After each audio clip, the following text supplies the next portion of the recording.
Bob Chapman, how are you today? Well, pretty good. Well, How about you? Well, we're doing as well as can be expected. Of reading the newspaper, reading the magazines, reading the internet reports, we see the whole world financial system just literally collapsing. I mean, contraction certainly of production in China. Certainly their income is cut dramatically. Certainly the countries throughout the world are not going to have the money to continue buying our treasury bills. They tell us that we're putting out $2 billion a day borrowing. I think it's got to be a lot more than that.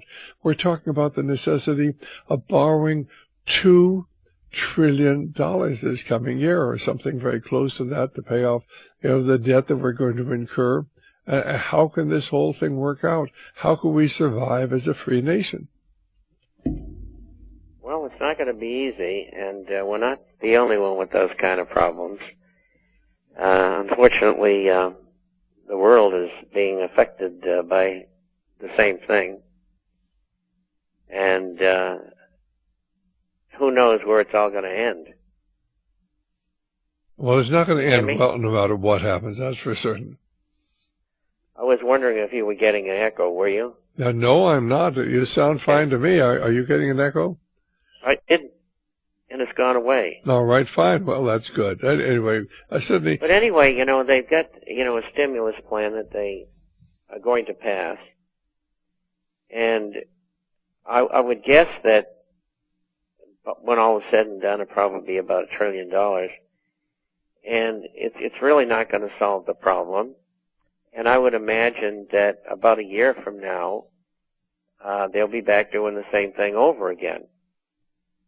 And all they're doing is trying to prolong what they're doing to a point where when they're ready, they can go ahead and do what they want as far as trying to implement world government. Well, I have the feeling, Bob, that they are really getting this stimulus bill through to give the American people the idea that they're doing something, whereas they don't have any intention of doing anything, but it's sort of like busy work. We're doing something. Look at all this money we're spending. Why else would we be doing this if we weren't trying to help? And the truth of the matter is, if you look and see what they're spending the money for, none of it is going after the real problem, which is, of course, the foreclosures, the massive home foreclosures. They know that's the cause of what's going on, so why don't they address it?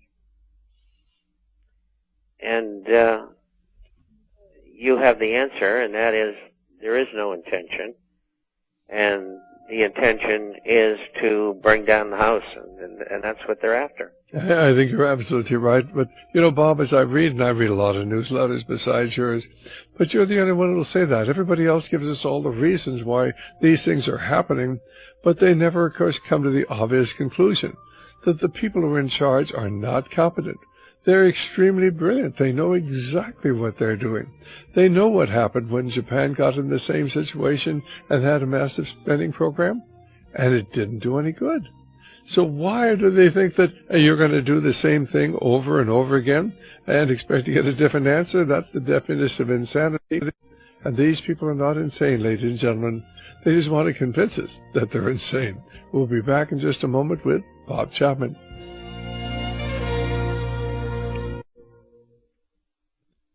Well, this is Dr. Stan here at Radio Liberty. Our guest this afternoon is Bob Chapman from the International Forecaster, and we were just saying that, of course, they're come up with a stimulus bill, and if you're sitting out there saying, well, I'm sure glad they got this stimulus bill through, now something's going to happen, you really don't understand what's going on. They're trying to give you the impression that they're doing something, but they're not addressing the issue. What is the issue? The issue, basically there are two issues. One of them, of course, and the most important one that precipitated the whole problem, was the faulty loans, the loans that were, where they actually had encouraged people to buy homes they couldn't afford. They bundled them into bonds. They rated the bonds AAA. They put an insurance policy on them, and they sold them to foolish banks and investment institutions throughout the world that thought that America would stand behind these. Certainly they were AAA rated. They had an insurance policy. There was no way they could lose, and they're losing. And banks all throughout the world are insolvent because they trusted the people in our establishment, our banking establishment, had set out to destroy the whole world economy, and they're doing a great job. If they wanted to solve the problem, they would address those faulty mortgage loans, and they're not doing it. And I asked Bob certainly why, and he came to the same conclusion I have. They're saying one thing, but the truth of the matter is they do not want to solve the problem. So what's going to happen as far as the inflation right now, why we seem to be in a deflationary spiral?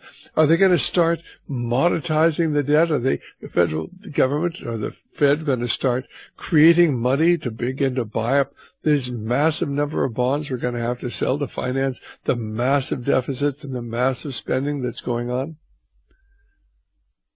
Well, I think what the Treasury's been doing has been selling bonds to the Fed. The Fed has been creating money, giving it to the Treasury, and the Treasury has been funding their operations with it. And at the same time, the Fed is either lending out or selling those Treasuries into the market. So that'll show up here in March or April, and we'll be on, the movement, so to speak, back up again as far as inflation's concerned.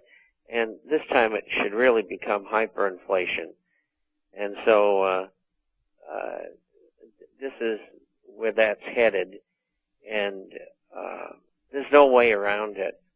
And they could go off and do this, for 2 or 3 more years. Because people don't understand what they're doing. Hold that thought for just a moment. We're going to bring our stations. Well, this is Dr. Stan, and of course our guest is Bob Fletcher from the International Forecaster.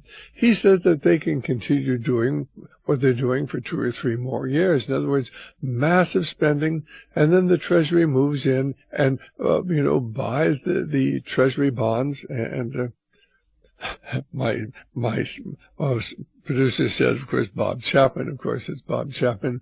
They are going to come in and buy the Treasury bonds, but they're going to have to create the money. And of course, you begin to expand massively the money supply. Why, pretty soon that leads to, Zimbabwe type inflation. Bob, I noticed something you said in your last newsletter. You said that increased or tripled the monetary base over the last 3 months. Could you explain what that meant, or what you meant by that? Well, the combination of the increase in M3, which is no longer published, and also the amount of money that's being pumped into the system by the Fed, money and credit, aggregated that. Well, would you explain that basically what you're saying, they're increasing the money base, the money and credit that's out there massively. A triple increase in the last few months will mean hyperinflation here when, 6 months, a year, 2 years? Well, my feeling is that it'll start appearing in March. That's about 3 or 4 months after the beginning of the increase, and that's when you go directly into the system like that, it happens pretty quickly. And so it'll start off a little slowly.